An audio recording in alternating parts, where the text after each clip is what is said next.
Walaupun keluarga kita berusaha untuk memutus hubungan dengan kita, kita nggak usah ikut-ikutan. Biarin dia saja, kita nggak.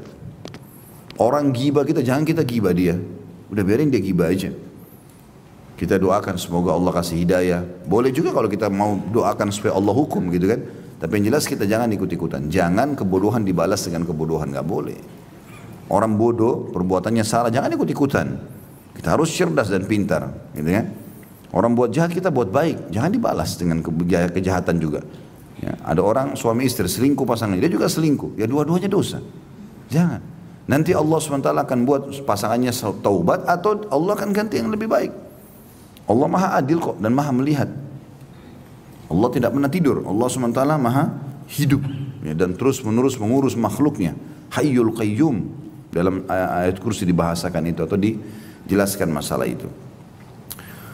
Kemudian yang kedua, memutus hubungan rahim menjadi penyebab kekeringan, terputusnya rezeki dan kebinasaan umat. Ya. Artinya bisa merata siksaan itu datang. Maka harusnya kita hati-hati ini. Ya. Hati-hati dengan kalimat-kalimat teman-teman, kadang-kadang ini sering terucapkan. Dia marah sama adiknya atau sama kakaknya, mulai sekarang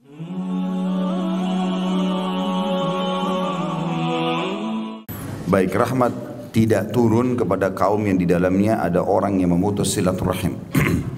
Yang terakhir sekali kita bahas itu bab 30 atau pasal 30 tentang berbakti kepada keluarga yang paling dekat lalu yang berikutnya. Hadis yang berhubungan dengan bahasan 31 atau bab 31 ini adalah hadis urutan nomor 63 dari awal bahasan kita. Imam Bukhari rahimahullah berkata, Ubaidillah bin Musa mengabarkan kepada kami, ia berkata, akhbarana Sulaiman Abu Idam qal sami'tu Abdullah bin Abi Aufa yaqul anin Nabi sallallahu alaihi wasallam qal inna rahmata la tanzilu ala qaumin fihim qati'u rahim. Sulaiman Abu Idam mengabarkan kepada kami, ia berkata, aku mendengar Abdullah bin Abi Aufa radhiyallahu anhu berkata dari Nabi SAW, beliau bersabda, sesungguhnya rahmat tidak turun kepada kaum yang di dalamnya ada orang yang memutus silaturahim. Hadis ini menjelaskan kepada kita tentang beberapa hal. Yang pertama kita jelaskan dulu makna rahmat. Di situ bisa berarti rahmat, penjelasan katanya hujan yang turun, artinya tidak akan turun hujan kepada manusia secara umum karena mereka saling memutus silaturahim. Atau bisa juga bermakna rahmat, makna terjemahannya karunia. Semua pemberian yang bisa memuaskan manusia diistilahkan dengan rahmat. Maka ini tidak akan turun. Jadi makanannya tidak akan cukup, minumannya tidak akan cukup, ya, pakaiannya tidak akan cukup, pergaulan dan hubungan di antara mereka selalu rusak. Maka itu kehilangan rahmat namanya, ya. Kehilangan rahmat. Kemudian yang dimaksud dengan kaum bisa berarti kaum itu sekelompok. Biasanya orang Arab mengatakan kaum kalau sudah 3 orang ke atas, ya. 3 orang ke atas diistilahkan dengan kaum, itu umumnya ya. Maka hadis ini bermakna Abdullah bin Abi Aufa berkata bahwasanya Nabi SAW bersabda, sungguhnya rahmat tidak akan turun kepada kaum. Artinya karunia Allah yang merupakan ya, pemenuhan segala kebutuhan satu kaum, 3 orang ke atas, tidak akan datang rahmat itu selama di dalam kelompok kaum itu ada orang yang memutus silaturahim. Dan ini menandakan teman-teman sekalian, kalau ada dosa-dosa, ada dosa tertentu, kalau dikerjakan efeknya merata, ya, efeknya merata, terutama dosa-dosa besar. Kalau dosa-dosa besar dilakukan maka efeknya bisa merata. Misal dalam satu komplek ada 15 rumah, tapi ada 2 rumah pezina. Lebih banyak yang baik. 13 rumah orangnya baik-baik, tapi yang 2 rumah ini pezina. Tiap hari gonta-ganti pasangan. Selama 13 rumah itu tidak meluruskan, tidak mengingatkan, maka kalau terjadi sesuatu di komplek itu semuanya kena. Semuanya kena. Ya, karena mereka tidak amar ma'ruf nahi mungkar. Jadi tidak boleh sama sekali. Makanya tidak boleh kita diam. Kalau melihat seseorang berbuat salah dan kita sudah faham itu kesalahan atau mungkar dalam agama kita, harus segera diberhentikan. Ya, kata Nabi SAW, man ra'a minkum munkaran falyughayyirhu biyadihi. Siapa yang lihat kemungkaran, dia saksikan, maka dia harus mengganti dengan tangannya, merubah. Tangan artinya powernya dia. Orang tua pada anak, suami pada istri, atasan pada bawahannya, presiden pada masyarakatnya misalnya. Maka dia bisa berhentikan, dia buat peraturan ini tidak boleh. Fa in lam yastati' fa bilisani, kalau dia tidak mampu dengan tangannya, tidak punya power, maka dengan lisannya nasihati. Dan tidak ada sesuatu yang berat, asal kita santun sampaikan, maaf ya Pak, maaf Bu, ada seperti ini, setahu saya ini tidak boleh dalam agama. Misal, fa in lam yastati' fa biqalbi, kalau tidak mampu maka minimal dengan hatinya. Wa dzalika adhaful iman, dan itu selemah-lemah iman. Minimal orang mengatakan, ya Allah berilah hidayah, ya Allah hilangkan, itu minimal sekali. Tapi kalau ini sudah terjadi, walaupun minimal, maka ini sudah cukup untuk membuat azab Allah merata tidak datang. Yang datang hanya kepada pelanggar saja. Tapi kalau kita diamkan, kita ingin sendiri masuk ke dalam surga, nggak mau tahu tentang kita nggak sholat, udahlah biarin aja nanti masuk neraka. Ini bahaya. Karena kita dianggap pelanggar di sini. Melihat orang berbuat salah, perbuatan ahli neraka, tapi dibiarkan. Di dalam sebuah riwayat Bukhari yang lain, Jibril alaihissalam pernah diperintahkan Allah untuk menghancurkan satu negeri. Allahu a'lam negeri itu di mana, tapi yang jelas begitu riwayatnya. Kemudian Jibril berkata alaihissalam, ya Allah sungguhnya di kampung itu atau di negeri itu ada hambamu fulan, orang saleh, satu orang, saleh dia. Apa kena juga nih? Maka kata Allah SWT, mulai siksa dari dia. Dia dulu mulai kamu siksa. Karena dia tidak pernah meluruskan kemungkaran-kemungkaran itu. Jadi hati-hati, ya. Walaupun cuma sekali saja, karena amar ma'ruf nahi mungkar yang wajibnya sekali. Sekali saja kita mengatakan, ya Allah berikan hidayah. Tulus dari hati, kita sudah lepas daripada penyebab hukuman ini. Tapi kalau kita biarkan berbahaya. Nah, tidak boleh sama sekali. Kalau tidak salah pernah saya jelaskan tentang penduduk negeri Ilah. Pernah enggak? Pasti jawabannya belum. Jemaahnya terlalu manja, suka lupa. Sudah pernah belum? Benar nih. Ada satu negeri sekarang masuk di Palestina dan dijajah oleh Israel, diambil oleh Israel, namanya negeri Ilah. Negeri Ilah ini dulu ada memang Bani Israel yang tinggal di sana dari pengikut Musa alaihissalam. Salah satu syarat Nabi Musa alaihissalam tidak boleh mancing hari Sabtu. Sudah belum? Nah itu baru oh tadi sudah ada ohnya ini. Sudah tahu. Akhirnya saya ulangi saja. Akhirnya negeri Ilah ini karena ada syariat tersebut tidak boleh mancing hari Sabtu. Bukan cuma tidak boleh mancing, dalam syariat Taurat tidak boleh berperang hari Sabtu. Hari Sabtu itu kayak hari raya mereka, seperti kalau kita hari Jumat. Karena Nabi SAW mengatakan Yahudi memilih Sabtu sebagai hari raya mereka, Nasrani hari Ahad, dan aku diberikan petunjuk oleh Allah untuk memilih hari Jumat. Ya. Jadi ini hari dimuliakan, mereka nggak mau berperang, mereka tidak boleh berperang, mereka tidak boleh apa-apa, banyak kegiatan nggak boleh. Di antaranya mereka nggak boleh mancing hari Sabtu, syariatnya begitu.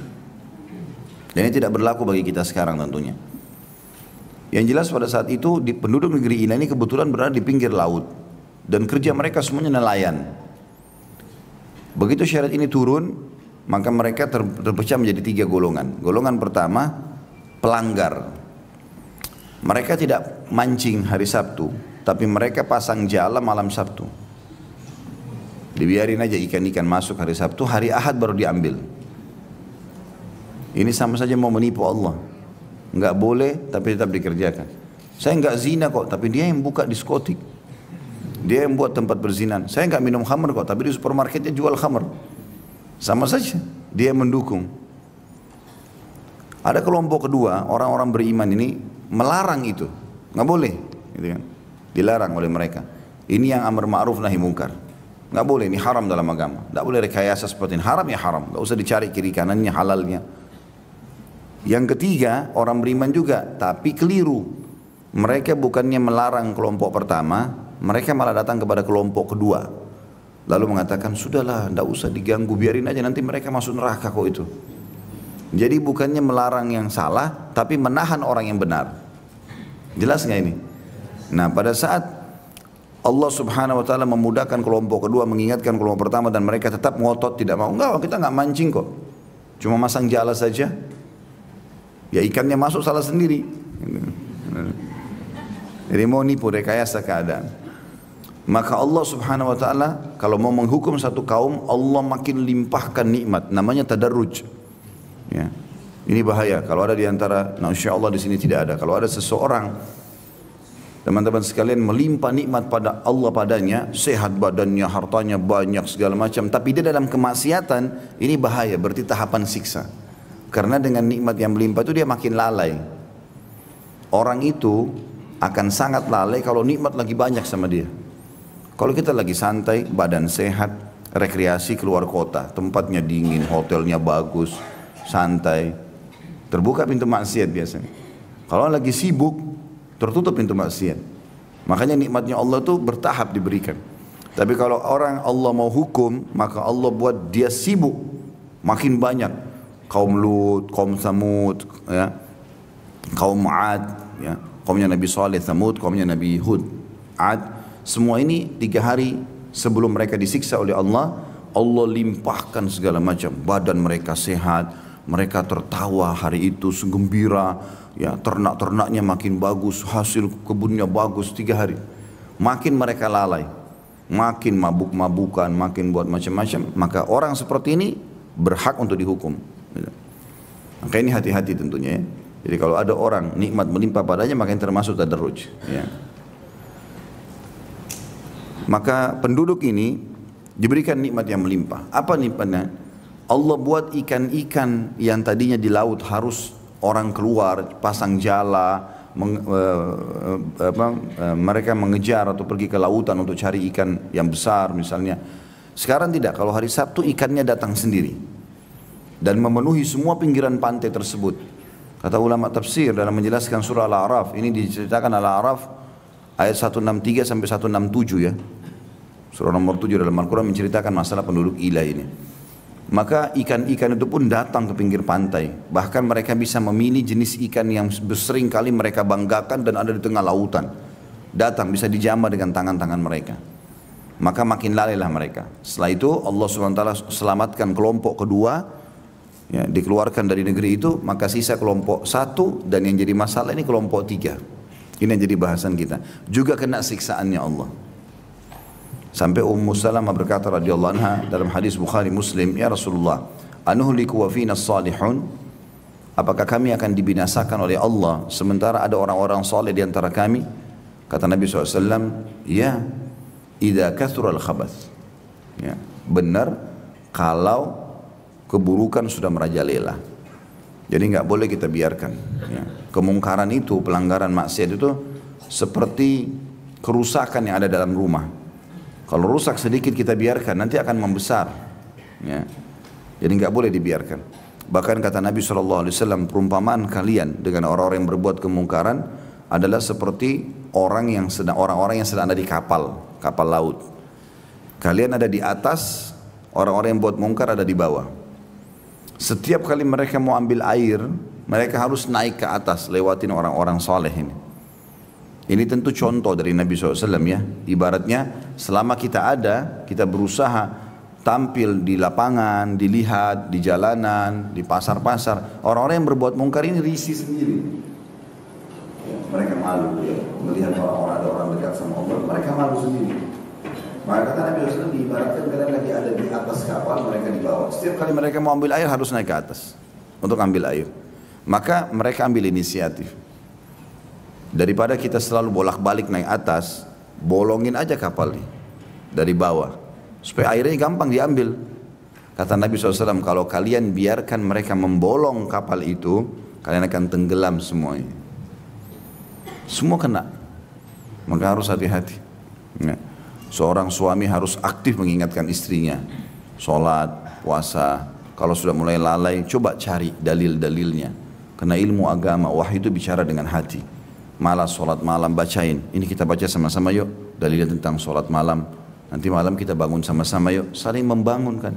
Kata Nabi SAW, semoga Allah merahmati seorang suami yang terkaget malam hari, kemudian dia membangunkan istrinya untuk sholat sama-sama. Kalau istrinya nolak, dipercikkan air. percikkan air ya, jangan disiram. Bentuk kasih sayang gitu loh, sedikit saja. Dan semoga Allah merahmati istri yang bangun tengah malam, dia bangunkan suaminya, kalau suaminya nolak dipercikkan air. Artinya ada saling menyuruh kepada ma'ruf, ayo sama-sama yuk. Karena kadang-kadang orang kalau sendiri malas, tapi kalau berdua, bertiga, kita juga kalau jalan. Saya jalan sekarang pakai gamis, pakai kopi ya di jalan, sendirian. Risih sedikit, gak ada orang. Tapi kalau 2 orang, 3 orang, 10 orang, ada komunitas, maka beda ya. Maka akan lebih kuat ya, saling menguatkan. Dan syaitan, kata Nabi SAW, syaitan itu hanya akan mengambil domba yang terlepas dari kelompoknya. Maaf, serigala itu hanya akan mengambil domba yang lepas dari kelompoknya. Jadi walaupun domba itu tidak melawan serigala, tapi serigala takut juga kalau lagi rame-rame dombanya ya. Tapi kalau lagi sendirian, itu bahaya sekali. Sampai dalam Islam dianjurkan kalau safar jangan sendirian, kecuali darurat ya. Sampai kata Nabi SAW, kalau kalian mengetahui apa yang aku ketahui, kalau seseorang safar sendirian, maka kalian tidak akan safar sendirian. Artinya syaitan akan cepat ya, kerumuni dia, buat dia supaya terjerumus dalam kemaksiatan. Karena kapan dia kena maksiat itu, dia pulang ke kampungnya atau negerinya, maka dia agak sulit lagi kembali kepada iman yang pertama ya. Karena itu ibaratnya seperti orang kena becek, kotoran. Kalau kita kena becek, nggak semudah itu. Mesti harus dicuci dulu, dikeringkan dulu, gitu kan? Seperti itulah. Sekali kita berbuat dosa ini, maka akan ada sisa becek itu. Kita harus bersihkan dulu. Baru kita bisa merasakan khusyuknya ibadah. Kalau ada teman-teman yang masih merasa, kenapa sholat saya nggak khusyuk ya Ustaz? Saya masih malas baca Quran, sholat malam saya masih jebol. Ya, kadang-kadang sholat, kadang-kadang tidak. Pasti ada maksiat. Nggak mungkin. Pasti ada dosa yang masih dibuka. Muhasabah sendiri. Coba cek seharian itu apa saja yang kita kerjakan. Sedikit saja dosa mata kita lihat, telinga kita dengar, sudah cukup untuk membuat sholat malam ketinggalan.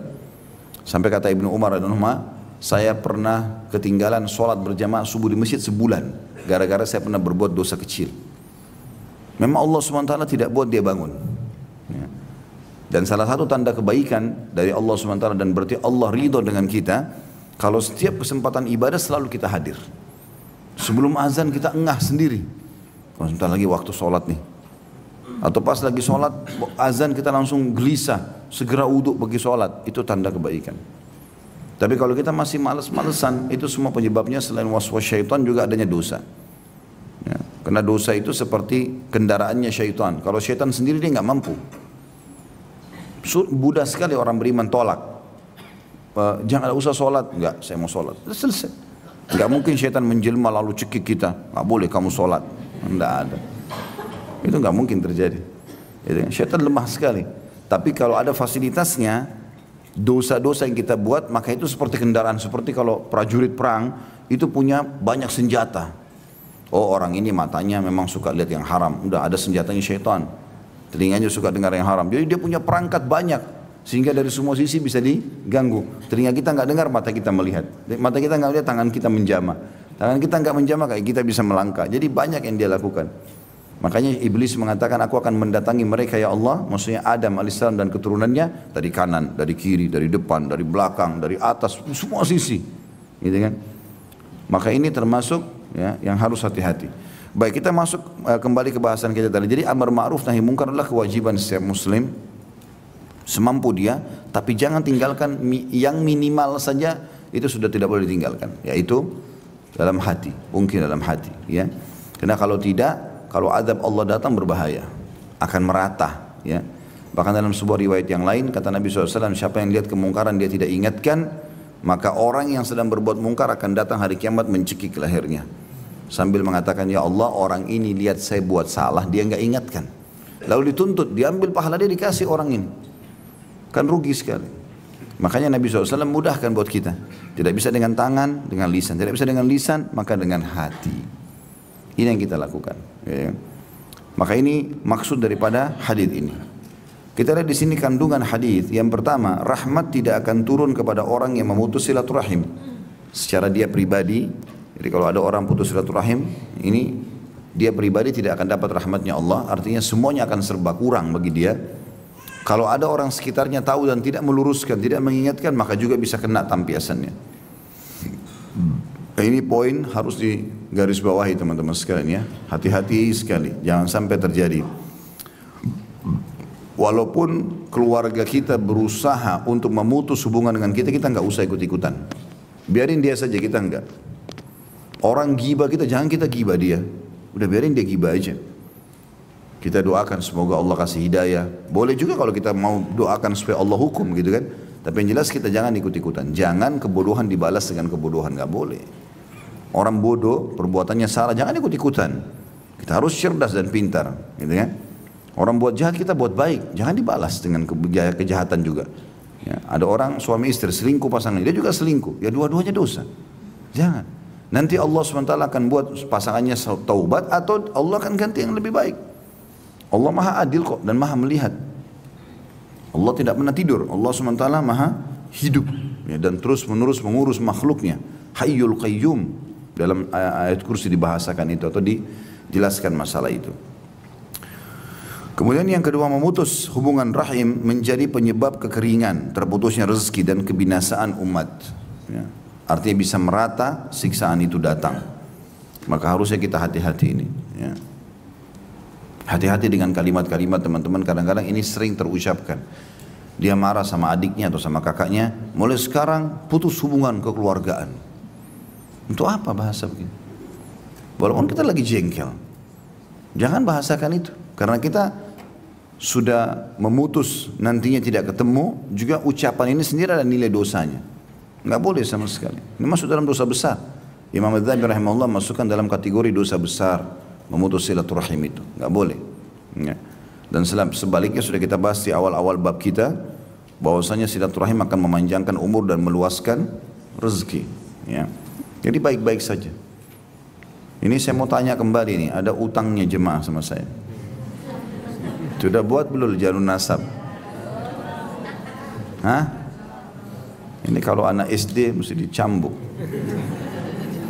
Jangan main-main soal itu, harus buat jalur nasab. Ya. Tanya saja kerabat yang masih hidup. Kalau tidak, mungkin di sini masya Allah ada yang bapak-bapak kita yang sudah sepuh, ibu-ibu yang sepuh. Ingat saja siapa saudara-saudaranya, tulis saja nama-nama mereka, menikah sama siapa, beritahukan kepada anak cucu. Ini loh, kakek ini bersaudara sekian orang ya, ini istrinya, ini anak-anaknya, namanya fulan, fulan, fulan, fulan. Kalau bisa ketemu bagus pertemuan keluarga. Sehingga anak-anak ini tidak putus silaturahim. Kalau kita juga jadi penyebab mereka melanjutkan silaturahim, kita panen pahala lain lagi. Ya, karena orang-orang, siapapun yang menjadi petunjuk bagi kebaikan, maka dia akan mendapatkan pahala orang yang melakukan kebaikan itu. Sekali kita tunjukkan orang, di mana Masjid Nurul Bahar, oh di sana, belok kanan, belok kiri, orang sampai tahu, maka selama dia tahu, itu sudah cukup menjadi amal jariah buat kita. Karena dia kalau datang sholat, kita dapat pahalanya. Walaupun kita sudah meninggal, karena kita menunjukkan orang pada kebaikan. Nah, begitu juga dengan Ar-Rahim ini. Selanjutnya, pasal nomor 32 atau bab nomor 32, masalah dosa orang yang memutus silaturahim. Kalau tadi ancaman rahmat yang hilang dari satu kaum kalau ada di dalam mereka pemutus silaturahim. Hadis nomor 64, kata Imam Bukhari rahimahullah, Abdullah bin Salih mengabarkan kepada kami, ia berkata, Al-Layth mengabarkan kepadaku, ia berkata, Aqil mengabarkan kepadaku dari Ibnu Syihab, akhbarani Muhammad bin Jubair ya, akhbarani Muhammad bin Jubair bin Mut'im, anna Jubair bin Mut'im akhbarahu annahu sami'a Rasulullah SAW yaqul, la yadkhulul jannata qati'u rahim. Muhammad bin Jubair bin Mut'im mengabarkan kepadaku bahwasanya Jubair bin Mut'im mendengar Rasulullah SAW bersabda, tidak masuk surga orang yang memutus silaturahim. Kandungan hadis ini, besarnya dosa orang yang memutus silaturahim yang mana ia diancam tidak masuk surga. An-Nawawi rahimahullah dan yang lainnya mengatakan yang dimaksud tidak masuk surga adalah bisa bagi ya, orang yang menghalalkan tindakan memutus hubungan. Bisa juga maksud yang lain adalah dia tidak akan masuk surga bersama golongan pertama yang masuk surga atau sabiqun. Hadis ini memberikan gambaran kepada kita bahwasanya memang memutus silaturahim dosa besar. Karena ciri dosa besar adalah adanya ancaman. Ancaman laknat, ya, ancaman murkahnya Allah ya, ancaman siksa kubur, ancaman neraka. Ini berarti menunjukkan kalau dia dosa besar. Perbedaan antara dosa besar sama dosa kecil, kalau dosa besar itu selalu ada ancamannya. Kalau dosa kecil tidak ada ancamannya, tapi larangan saja. Gitu ya. Maka dosa besar harus taubat nasuha, nggak bisa tidak. Dan Imam Nawawi rahimahullah mengatakan taubat nasuha memiliki 3 syarat. Sebagian ulama tambah yang keempat, meninggalkan dosa itu seketika, lagi zina, lagi bohong, lagi putus silaturahim, berhentikan. Harus segera diperbaiki. Kemudian yang kedua, menyesali. Yang ketiga, janji sama Allah tidak akan mengulanginya. Yang keempat ulama, ini Imam Nawawi mengatakan ya, yang keempat ditambah oleh sebagian ulama, sibukkan diri dengan amal saleh. Karena kadang-kadang ada orang setelah taubat setahun, ulangi lagi dosanya karena dia tidak sibukkan di waktu-waktu yang biasa dia buat dosa itu dengan amal saleh.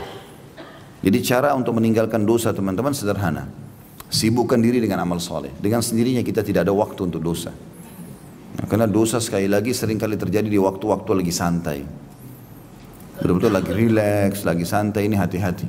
Makanya kata Nabi SAW, 2 nikmat yang banyak terluputkan dari banyak orang. Waktu yang lowong dan kesehatan. Di waktu lowong ini kalau disalahgunakan berbahaya sekali. Akhirnya kita lalai, tidur terus, ya, nonton TV terus misalnya. Nah itu karena banyaknya waktu-waktu yang dianggap waktu santai. Ya. Semoga Allah memaafkan itu yang lalu-lalu, tapi bagaimana kita berusaha makin hari maka makin baik, ya. Karena kita harus tahu teman-teman, seperti Hasan Basri berkata rahimahullah, hai anak Adam, kamu hanyalah bilangan. Kamu hanyalah bilangan.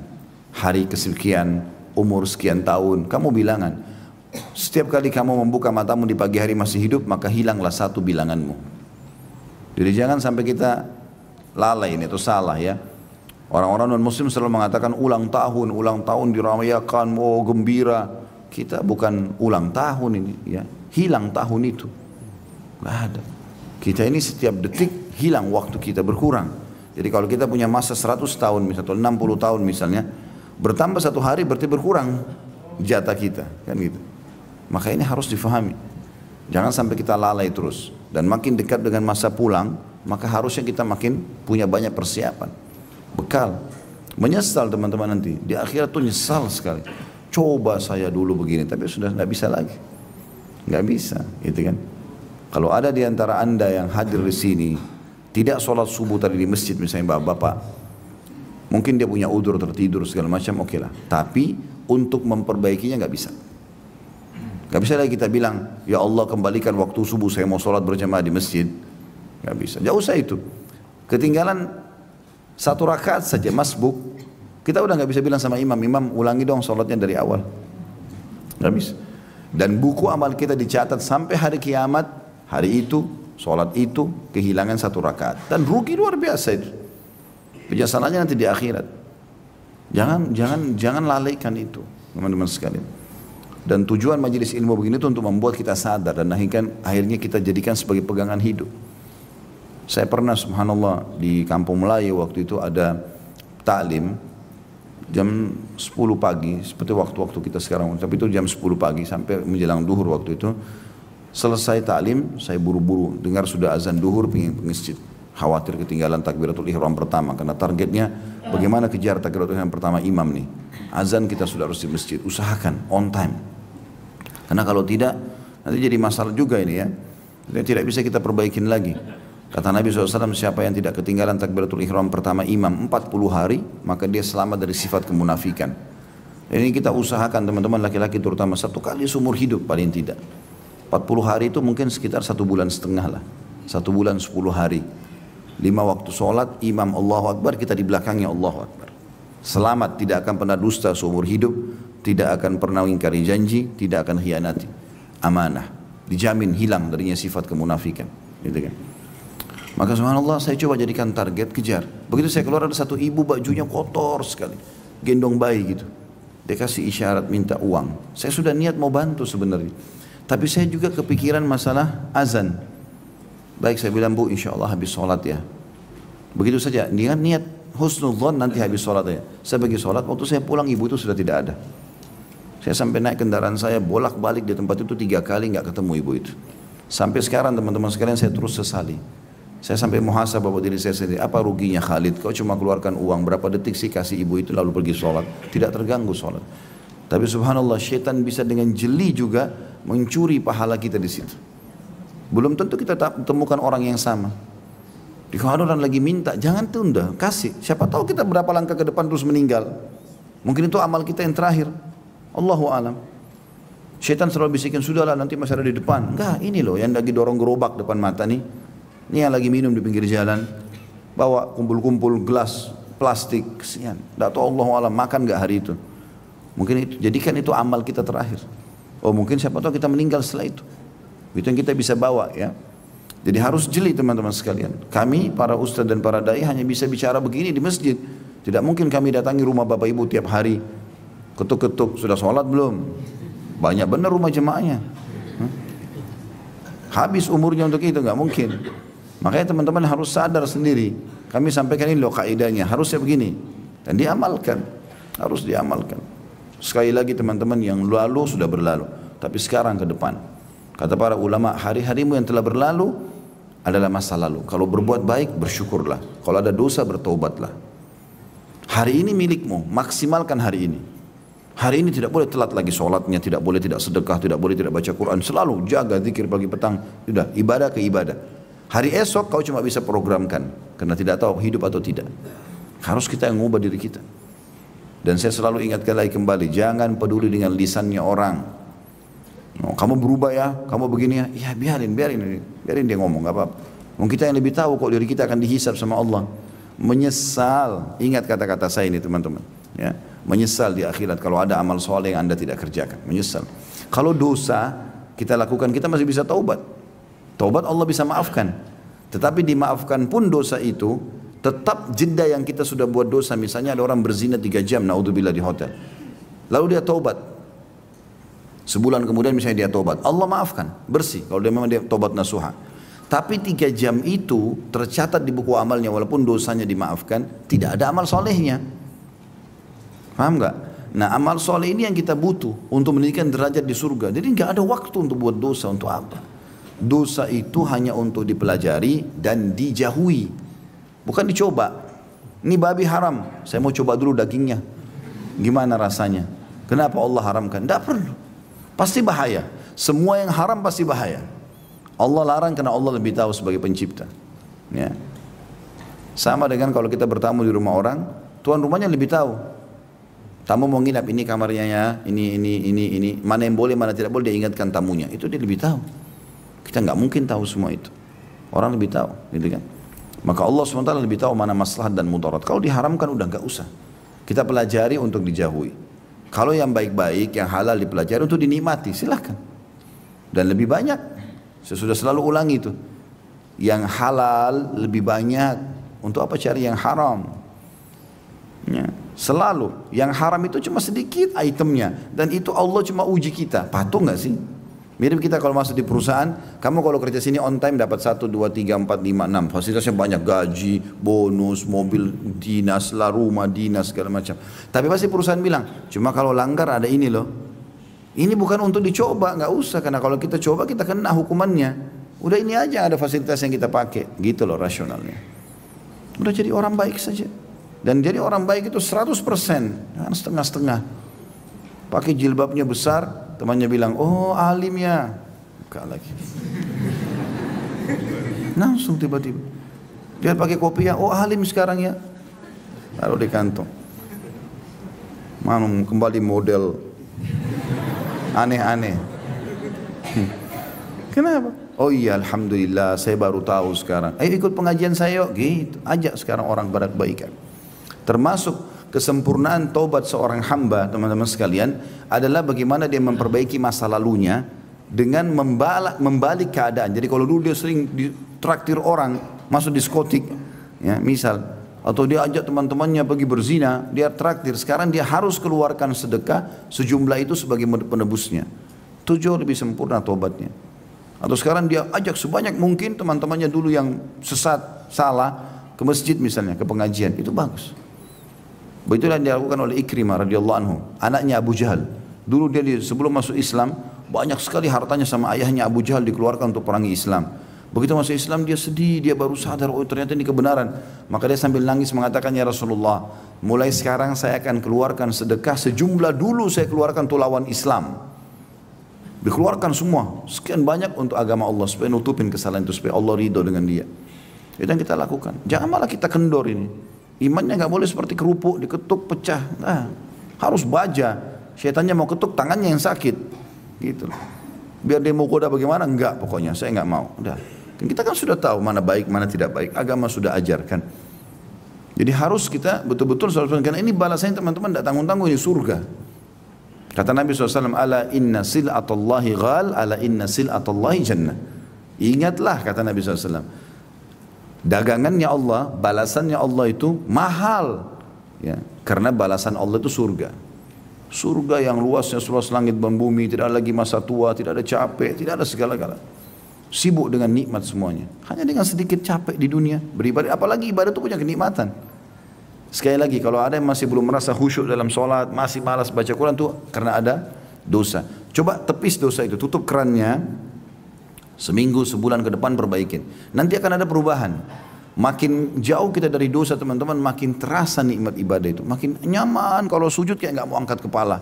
Kalau doa rasanya nggak mau turunin tangan, enak, asyik, itu akan muncul. Tidak muncul kalau masih ada dosa, nggak mungkin. Mustahil. Kita kalau sudah tidak ada dosa teman-teman, sudah bersih, cirinya adalah kata para ulama rajin sekali ibadah, luar biasa. Sudah nggak pakai nunggu orang minta, dia sudah kasih. Nggak pakai tunggu azan, dia sudah ada di masjid. Dia udah buru-buru.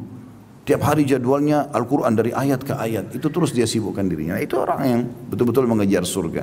Ya. Jadi harusnya difahami masalah ini. Dan salah satu yang kita yang merupakan penyebab orang tidak masuk surga, memutus silaturahim. Dia datang, nasihatin, luruskan, berbagi. Jadi kalau ada di antara keluarga kita, teman kita, tetangga kita masih belum mengenal agama, justru itu ya menjadi atau kita jadikan sebagai amal jariah kita. Jangan musuhi mereka ya. Jangan musuhi orang yang masih belum faham. Justru kita jadikan mereka ini target saya. Bagaimana dia jadi baik, maka jadi amal jariah saya. Nah itu yang benar. Sehingga kita selalu rangkul dia. Kita lebih lembut, lebih ramah. Ini enggak. Begitu lihat temannya, tetangganya, penampilannya aneh-aneh, masih gaul, dilihat dari kepala sampai kaki. Ahli neraka. Ya boleh. Dia masih belum berubah, belum segala. Assalamualaikum, salam, baik, apa kabar? Tanya kabarnya, tanya, duduk, ngobrol, santun, baik. Mungkin kita punya makanan, makan yuk, ngobrol. Jadi dia merasa nyaman. Jangan sampai orang dikenang yang pakai jilbab besar, yang pakai kopiah, pasti mukanya sangar. Senyumnya hanya sesama dia saja. Ya, tidak mau ucapin salam. Selalu gitu. Enggak. Justru kita ini teman-teman yang sudah ada ke pengajian harus lebih ramah, lebih senyum, lebih dermawan, lebih bakti sama orang tua. Harus lebih, karena sudah faham. Jangan malah berubah ini. Syaitan kadang-kadang membisikkan pada orang-orang beriman untuk memusuhi ahli maksiat. Jangan dimusuhi dulu. Kecuali dasarnya kita sudah nasihatin, kita sudah luruskan, dan kerusakannya merajalela, nah baru kita ya amar ma'ruf nahi munkar, sini lebih tegas lagi, laporkan atau apa saja. Tapi kalau masih belum, orang awam ya, selalu teman-teman Allah lagi misalnya buat kita punya kebutuhan di mall, masuk banyak kemungkaran, ya Allah berikan hidayah, ya Allah begini ya, kita doakan, siapa tahu subhanallah doa kita diijabah. Ada di antara mereka 10% saja jadi baik. Bagus. Mampir ke mall, bawa buku-buku kecil, banyak buku kecil ada di depan tuh, banyak buku kecil, cari tentang sholat, mampir lagi sholat di musola, taruh di situ. 10.000 rupiah, 20.000 rupiah, siapa tahu dari 100 orang dalam seminggu orang mampir sholat ada 2-3 orang, oh ternyata sholat saya salah ya, dia pelajari. Kita tidak tahu, kita lagi tidur di rumah, lagi makan, dapat pahala dia. Apa ruginya itu 10.000 rupiah, 20.000 rupiah beli buku, hanya harga gorengan saja, kasih. Mampir ke rumah keluarga, ke tetangga. Saya pernah lakukan, bahkan lagi mampir beli buah-buahan pas di pinggir jalan, habis beli saya kasih buku ya. Oh ya terima kasih. Karena orang kasih hadiah mau saja gitu kan. Tapi subhanallah kita berharap, siapa tahu kita juga pesan, dibaca ya. Mungkin kalau sudah selesai dibaca mungkin bisa dikasih orang lain. Nah, apalagi buku-buku kecil orang tidak jenuh bacanya ya. Itu contoh saja. Jadi banyak cara lah, banyak cara.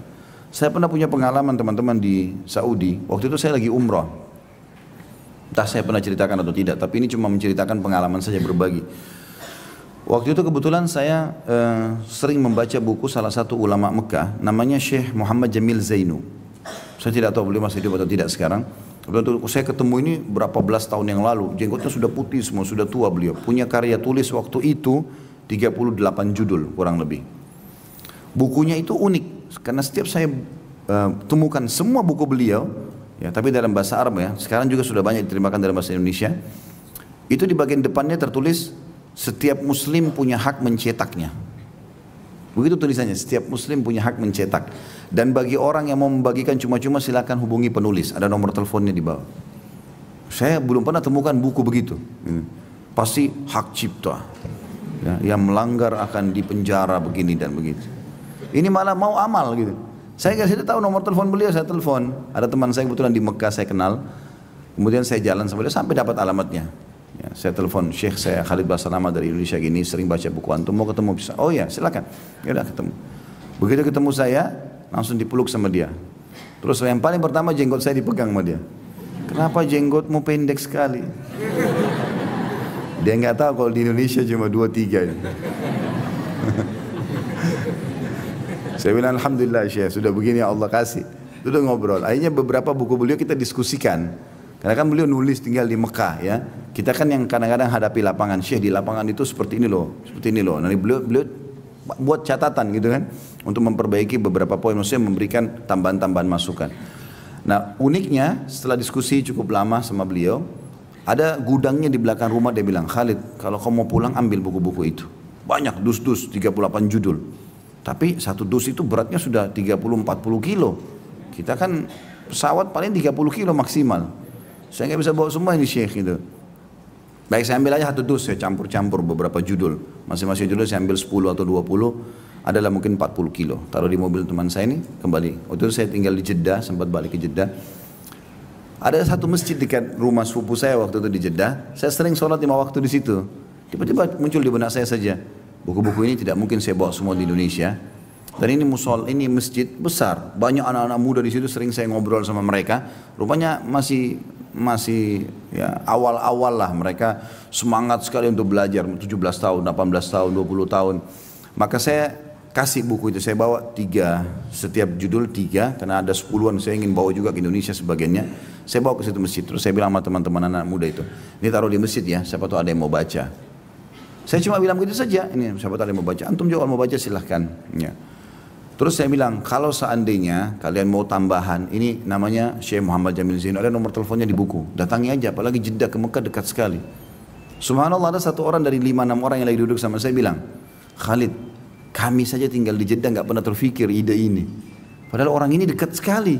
Tinggal datang ke Mekah, bolak-balik ambil gratis bagiin ke orang. Tapi subhanallah, Allah berikan taufik siapa yang dia mau gitu kan. Saya bilang yang penting antum sudah tahu sekarang. Saya pun hanya ambil pelajaran, iya ya, kenapa tidak diperbanyak cara-cara seperti ini. Kadang-kadang subhanallah depan mata kita banyak kesempatan amal baik, cuma kitanya tidak memaksimalkan itu ya. Sayang sekali. Selanjutnya hadis nomor 65. Imam Bukhari berkata rahimahullah, Hajjaj bin Minhal mengabarkan kepada kami, ia berkata, Syu'bah mengabarkan kepada kami, ia berkata, akhbarani Muhammad ibn Abdul Jabbar qal sami'tu Muhammad ibn Ka'ab annahu sami'a Aba Hurairah yuhaddithu an Rasulillah sallallahu alaihi wasallam qal inna ar-rahima shajnatun min ar-rahman taqulu ya rabbi inni zulimtu ya rabbi inni quti'tu atau quti'tu ya rabbi inni ya rabbi dalam kurung fayujibuha ala tardawna an aqta'a man qata'aki wa asila man wasalaki. Muhammad bin Abdul Jabbar mengabarkan kepadaku, ia berkata, aku mendengarkan Muhammad bin Ka'ab bahwa ia mendengarkan Abu Hurairah radhiyallahu anhu berkata, Rasulullah sallallahu alaihi wasallam bersabda, rahim adalah akar dari Allah yang Maha Rahman. Ya, dari akar katanya Ar-Rahman. Dan ia berkata, si Rahim berkata, wahai Rabbku, wahai penciptaku, sungguhnya aku dizalimi.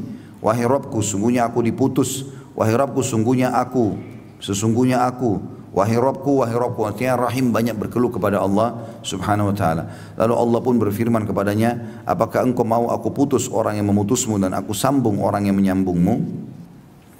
Hadis ini tentu sanadnya hasan, dan ada riwayat yang lain dengan lafaz dari Imam Bukhari juga.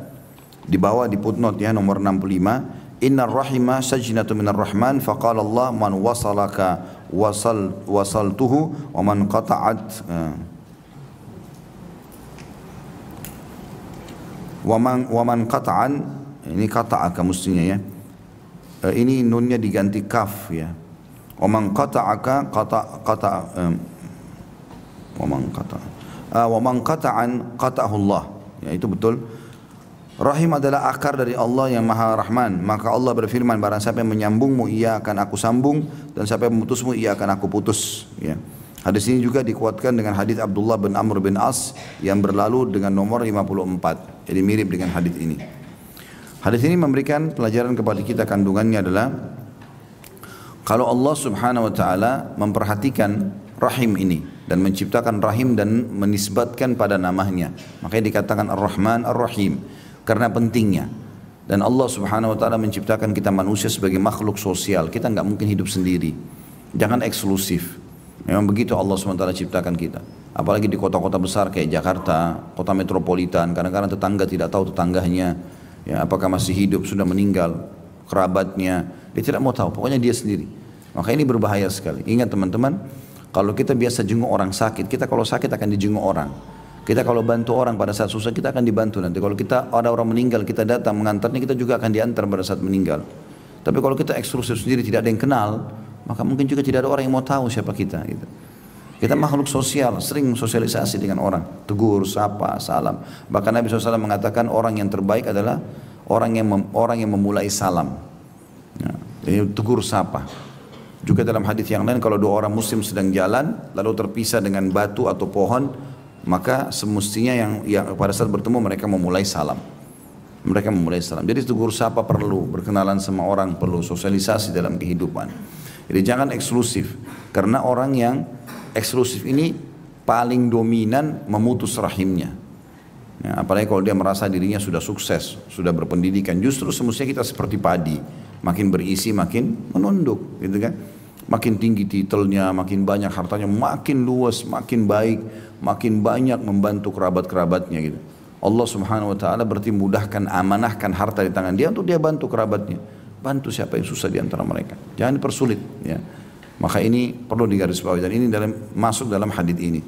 Jadi Allah Subhanahu wa taala akan melanjutkan hubungan dengan orang-orang yang melanjutkan hubungan silaturahim. Artinya Allah akan penuhi kebutuhannya dan Allah akan memutus hubungan dengan orang yang memutus silaturahim. Ya, atau memutus hubungan rahimnya. Artinya Allah akan batasi dan tidak memberikan kepada dia karunia-karunia-Nya. Selanjutnya adalah hadis nomor 66, masih di pasal yang sama atau bab yang sama, bab 32, hukuman bagi orang yang memutus silaturahim. Kata Imam Bukhari rahimahullah, Adam bin Abi Iyash mengabarkan kepada kami, ia berkata, Ibnu Abi Dhi'b mengabarkan kepada kami, ia berkata, haddatsana Sa'id bin Sam'an qala sami'tu Abu Hurairah radhiyallahu anhu yata'awwadhu min imaratis sabyan was-sufaha. Faqala Sa'id bin Sam'an fa akhbarani Ibnu Hasan al-Juhani annahu qala li Abi Hurairah ma ayatu dhalik qala an tuqta'al arham wa yuta'a al-mughwi wa yu'sal marshid. Sa'id bin Sam'an mengabarkan kepada kami, ia berkata, aku mendengarkan Abu Hurairah radhiyallahu anhu berlindung dari berkuasanya anak-anak kecil dan orang-orang bodoh. Sa'id bin Sam'an berkata, Ibnu Hasan al-Juhani lalu memberitahukan bahwa ia berkata kepada Abu Hurairah, apa tanda-tandanya? Ia menjawab, silaturahim diputus dan orang yang mengajak kepada kesesatan dituruti serta mengajak kepada kebenaran ditentang. Hadis ini tentunya memiliki beberapa hukum atau hal yang perlu kita jelaskan. Yang pertama, Abu Hurairah radhiyallahu anhu berlindung kepada Allah, artinya dia menyebutkan ini sebagai doanya. Ya Allah, selamatkanlah aku dari kepemimpinan anak-anak kecil dan orang-orang yang bodoh. Ya. Tentu di sini teman-teman sekalian, yang dimaksud dengan kepemimpinan orang anak-anak kecil, artinya mereka masih belum layak jadi pemimpin. Ini biasanya kalau sistem kerajaan, maka si anak akan menggantikan ayah walaupun dia masih kecil. Dan dimaksud juga masih kecil di sini adalah sebagian ulama khilaf di antara mereka. Ada yang mengatakan ini belum masuk sinnut tamyiz, belum sampai 7 tahun atau 10 tahun. Lalu sudah jadi pemimpin karena dia memegang, dia mahkota ya dia jadi putra mahkota sehingga harusnya menggantikan ayahnya. Atau ada juga yang mengatakan yang dimaksud dengan anak-anak adalah belum sampai balik, ya, sudah jadi pemimpin. Ada juga yang mengatakan yang dimaksud adalah belum bisa memimpin, maka masih dianggap anak, ya, anak-anak. Tapi yang jelas yang benar adalah anak kecil, apa adanya. Dan yang paling tepat adalah balik. Kalau sudah balik dianggap dia sudah mulai meranjak dewasa, ya. Dan balik ini tentu tergantung lokasi, ya. Kalau kita di Asia Tenggara umumnya 14 sampai 15 tahun lah baliknya, ya. Itu sudah dianggap berarti dia sudah layak, ya, sudah bisa, asal orang tuanya pun mendidiknya dengan baik. Makanya Usama bin Zaid radhiyallahu anhu itu menjadi pemimpin perang di umur 17 tahun. Sementara di pasukannya banyak sekali, ya, orang-orang sahabat-sahabat yang senior. Mereka sempat meragukan kepemimpinannya, akhirnya Allah SWT tunjukkan memang menang dalam peperangan, ya, karena memang dia terampil dalam bidangnya. Sementara sufaha adalah orang jamak daripada safih. Jadi bahasa Arabnya bodoh itu ada dua kurang lebih yang sering dipakai, ada jahal, ada safih. Kalau jahal ini bodoh tapi masih ada pintarnya, nah, seperti itulah, ya, kurang lebih. Kalau safih bodohnya luar biasa, nggak ada pintarnya sedikit pun. Kita ngomong apapun nggak faham-faham gitu. Nah, ada orang begitu subhanallah, dijelasin berulang-ulang tidak jelas-jelas seperti. Sering diingatkan iya, langgar lagi. Ini orang Arab biasa bilang safih. Itu di atasnya bodoh, di atasnya jahal. Abu Jahal itu dia dikirakan berikan julukan jahal karena kebodohannya menolak wahyu, gitu kan. Tapi dia seorang saudagar, dia seorang pemimpin Mekah, jadi ada kepintarannya, makanya dipanggil jahal. Tapi kalau safih ini betul-betul luar biasa, ya. Ini bodoh super, ya. Kalau ada bodoh yang super ya ini. Nah ini pemimpin yang safi, Nabi SAW berikan cirinya. Dalam sebuah hadis beliau mengatakan akan datang sepeninggalku nanti pemimpin yang sufaha. Ini bodoh sekali. Apa cirinya? Kok bisa Nabi bilang sufaha? Apa yang dimaksud? Nabi sebutkan ciri. Mereka adalah para pemimpin yang tidak pernah mengambil sunnahku dan tidak pernah mengambil petunjuk dariku. Ini yang dikategorikan safi, pemimpin dalam Islam. Jadi bisa saja dia pintar di satu bidang, mungkin politiknya atau ekonominya, tapi dia tidak pernah tahu agama. Sholat gak bisa, baca Quran gak bisa, apalah segala macam, ini agama jauh. Makanya disilakan dengan pemimpin safi. Dan memang Abu Hurairah berlindung dari keadaan ini, karena nanti dia keluarkan instruksi yang salah, bentrok sama masyarakatnya, masyarakatnya jadi berontak, kan jadi masalah, mudaratnya besar.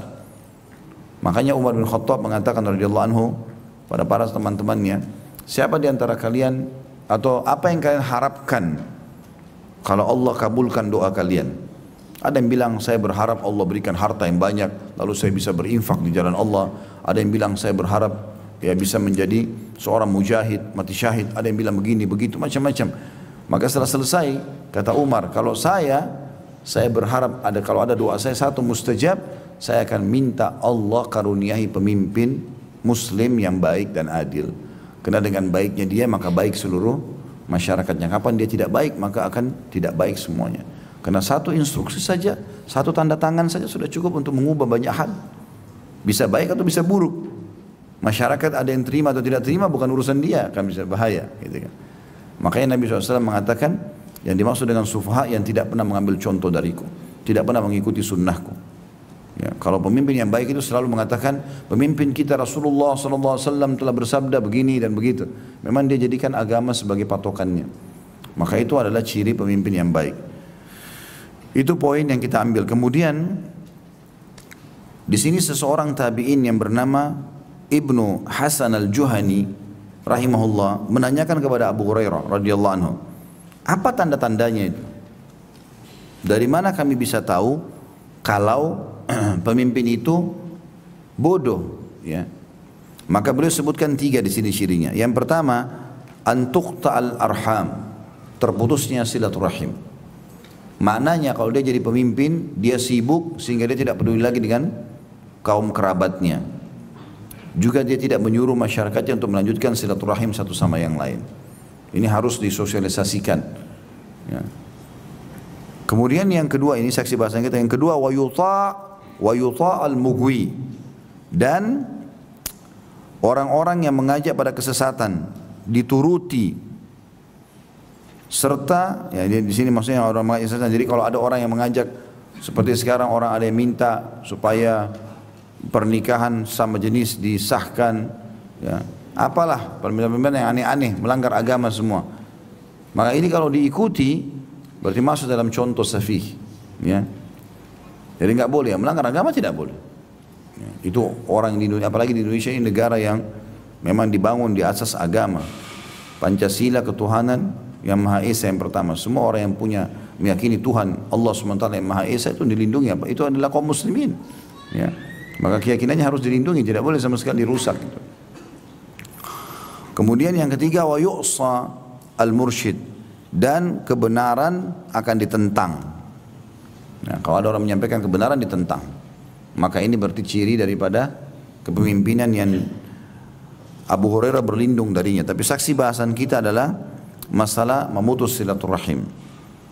Jadi ini juga pelajaran penting teman-teman sekalian. Kalau kita sudah diberikan oleh Allah SWT jabatan, ya, apalah rumah yang bagus, segala macam harta yang luas, banyak, maka ingat keluarga dan kerabat. Ingat itu. Saya masih mau nagih nanti Kamis depan, ya, jalur nasab. Kata beliau kandungan hadis adalah berisi larangan memutus silaturahim atau hubungan rahim, mentaati orang yang menyesatkan dan mendurhakai orang yang lurus. Ya.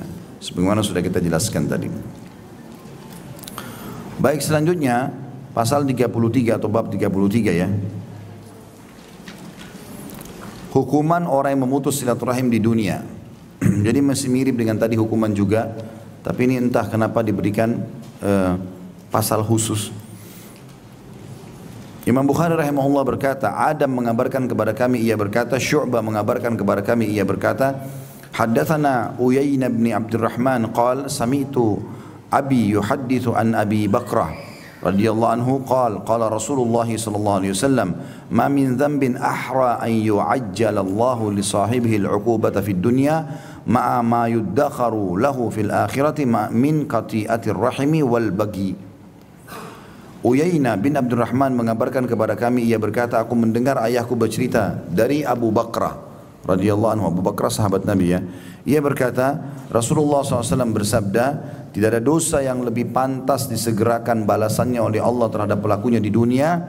Berikut lagi, azab baginya disimpankan untuknya di akhirat kelak daripada perbuatan memutus silaturahim dan melampaui batas. Hadits ini menjelaskan kepada kita tentang adanya hukuman yang datang di dunia, dan juga berarti hukuman yang datang di akhirat. Jadi ada orang-orang subhanallah yang Allah SWT tunda hukumannya.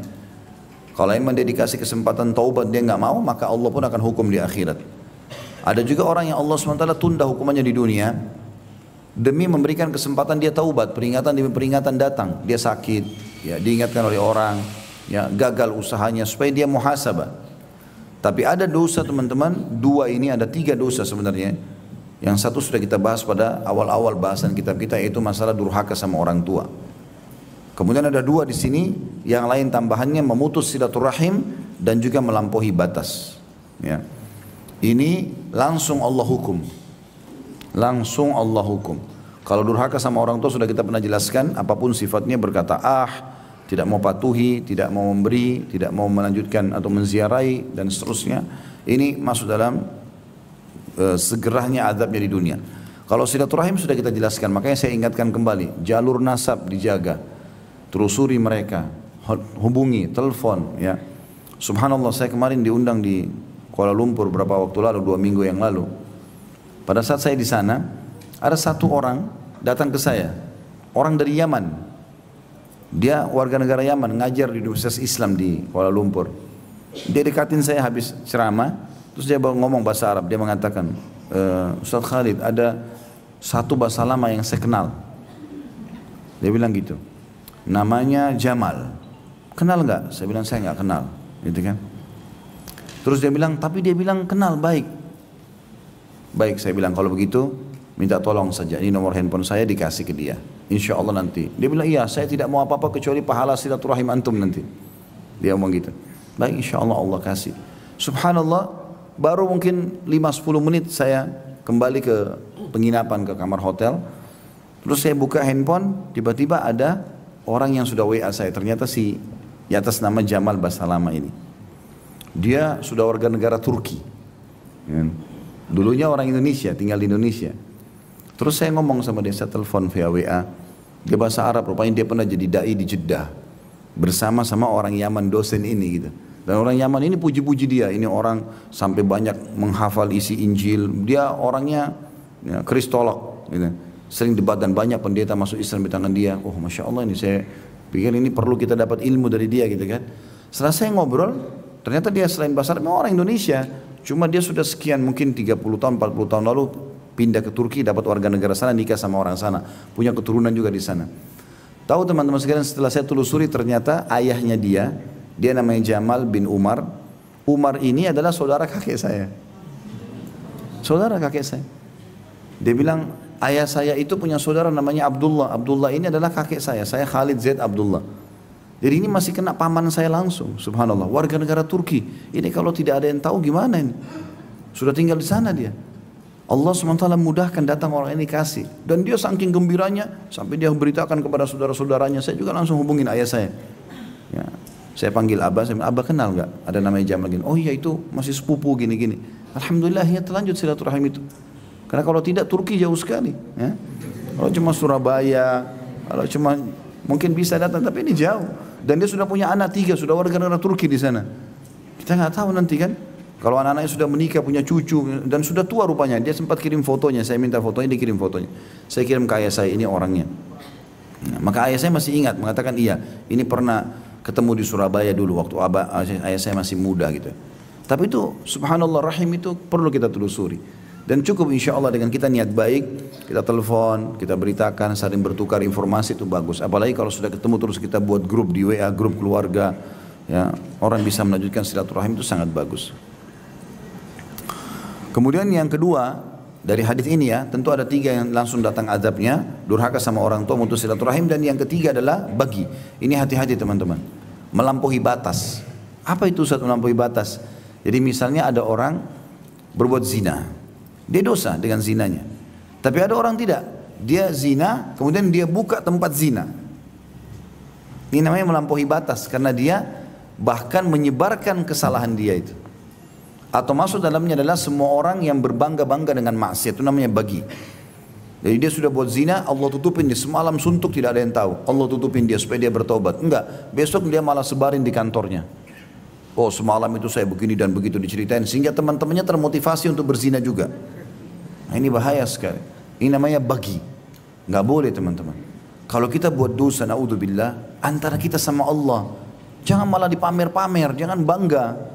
Bangga itu jadi bagi nanti. Itu segera hukumannya Allah datang. Bahaya sekali. Ya. Jadi kalau ada di antara kita beda dengan Katolik ya. Kalau Katolik itu ada namanya pengakuan dosa. Kita nggak ada dalam Islam itu. Nggak perlu teman-teman datang ke seorang ustadz atau kiai. Saya dulu pernah buat dosa begini dan begitu. Nggak perlu. Saya buat dosa. Allah masih terima tobat saya enggak? Tobat baik. Caranya gimana? Begini, selesai. Enggak usah rincikan, saya pernah zina umur 17 tahun, umur 18 tahun saya mabuk, saya pernah membunuh begini. Kalau tidak ada yang tahu sudah antara kita sama Allah. Bahkan saya pernah jelaskan dalam manajemen rumah tangga Islami, tidak layak kita sebagai suami, kalau laki-laki sini atau ibu-ibu sebagai perempuan, nanya pasangannya, kamu pernah berzina enggak? Enggak usah tanya. Bukan tugas kita itu. Enggak usah. Untuk apa? Gak usah, ini saya tahu, ini loh istri saya sekarang, ini suami saya sekarang, selesai. Yang saya tahu dia orang baik, udah. Masa lalunya orang tidak perlu kita korek-korek. Bukan tugas kita itu. Gitu kan? Bahkan ada orang, kata sebagian ulama, dia bisa berdosa kalau dia mengatakan, kau jangan sentuh saya, ya, atau jangan bersentuhan kecuali kau harus mengaku dulu. Gak boleh. Dalam Islam tidak boleh. Sebaliknya kita disuruh satr, satr namanya menutupi. Kata Nabi SAW, man satara musliman fid dunya satarahu Allahu yaumal qiyamah. Siapa yang menutup aib seorang muslim dunia, Allah akan tutup aibnya pada hari kiamat. Jadi bukan kita korek-korek teman-teman sekalian. Udah, ini pasangan saya sekarang, ya sudah, ini yang saya tahu. Ya, itu yang kita lakukan gitu ya. Dan tidak usah berumah tangga dengan penuh kecurigaan. Tidak usah. Jalan saja dengan niat kita yang baik. Allah SWT akan jaga pasangan kita dengan izin Allah SWT. Karena kalau kita mau sibuk itu habis waktu kita 24 jam. Ya. Sibuk mengambil tugasnya malaikat. Nah, jadi enggak usah. Sudah ada malaikat kiri kanan. Dia ngontrol 24 jam. Untuk apa kita repot-repot? Kalau kelihatan depan mata salah, luruskan. Kalau benar, dukung. Kan gitu. Tapi nggak usah kita sibukkan diri dengan itu. Ya, jadi ibu-ibu mulai sekarang tidak boleh periksa HP-nya suami. Nah, nggak ada lagi. Nggak perlu. Biarin handphonenya ditaruh di dekat ranjang, biarin. Nggak usah periksa. Dia hubungi siapa nih? Dia gini. Ya, ada orang begitu, sibuk. Suaminya masuk kamar mandi, dia sibuk. Bukannya siapin sarapan. Periksa handphone. Cek ini, cek itu. Kalau malaikatnya bisa ngomong, dimarahin tuh.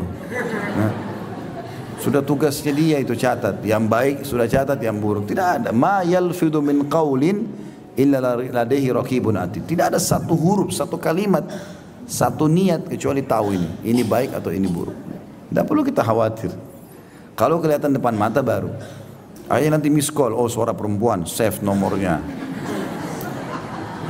Cari tahu, telepon sana, telepon sini, untuk apa? Nggak perlu. Sama bapak juga begitu, nggak perlu. Walaupun saya bukan membela lawan jenis sesama jenis saya bu ya, tapi memang laki-laki biasanya malas gitu, nggak mau periksa, jarang. Biasanya ibu-ibu yang banyak periksa, sibuk dengan itu. Periksa ini, periksa itu, kecurigaan, akhirnya hidupnya nggak tenang. Jaga hubungan kita sama Allah, Allah akan perbaiki juga hubungan kita dengan manusia. Itu pasti, nggak usah khawatir. Kata Nabi SAW, berbakti dengan kedua orang tua kalian, Allah akan berikan kalian anak-anak yang berbakti dengan kalian. Jaga kesucian kemaluan kalian, Allah akan jaga kesucian kemaluan pasangan kalian. Selesai. Sederhana. Karena kita nggak bisa. Habis waktu kita kalau mengurus itu. Gitu kan? Sudah sangka baik, kita jalan. Lillahi ta'ala. Banyak orang begitu sama Allah. Pada saat pasangannya buruk, Allah punya cara buat mereka pisah. Lalu Allah kasih pasangan yang seperti dia, yang bagus. Pasangannya yang buruk, Allah kasih pasangan juga yang buruk. Kuasa Allah SWT. Karena Allah sudah bilang, laki-laki baik untuk perempuan baik untuk laki-laki baik. Laki-laki buruk untuk perempuan buruk untuk laki-laki buruk. Sudah begitu konsep dalam Al-Quran. Jadi harusnya difahami masalah ini. Jujur, tema ini sangat mengena di hati saya. Di zaman sekarang, hubungan antar manusia semakin renggang. Bahkan antar saudara kandung sendiri bisa saling diam bertahun-tahun. Hanya karena persoalan warisan, ego, atau ucapan yang menyakitkan di masa lalu. Padahal dalam Islam silaturahim itu bukan sekedar sunnah, tapi bisa jadi penentu datangnya rahmat dan berkah dari Allah. Kita sering mengeluh soal rezeki yang seret, hidup yang gak tenang, masalah datang bertubi-tubi. Padahal bisa jadi salah satu sebabnya adalah kita memutus silaturahim. Rasulullah Shallallahu Alaihi Wasallam sudah jelas mengingatkan bahwa orang yang memutus tali persaudaraan akan diharamkan masuk surga, dan rahmat Allah pun tidak akan turun kepada kaum yang saling bermusuhan. Yang menyedihkan, budaya saling sapa sekarang seperti hilang. Satu kompleks bisa bertahun-tahun tidak saling kenal. Masalah sepele dibesar-besarkan. Media sosial malah sering dijadikan ajang sindir-sindiran keluarga sendiri. Padahal membuka pintu maaf, menyambung komunikasi, dan merendahkan ego bisa jadi jalan terbukanya pintu-pintu rahmat yang selama ini tertutup. Barakallahu fikum.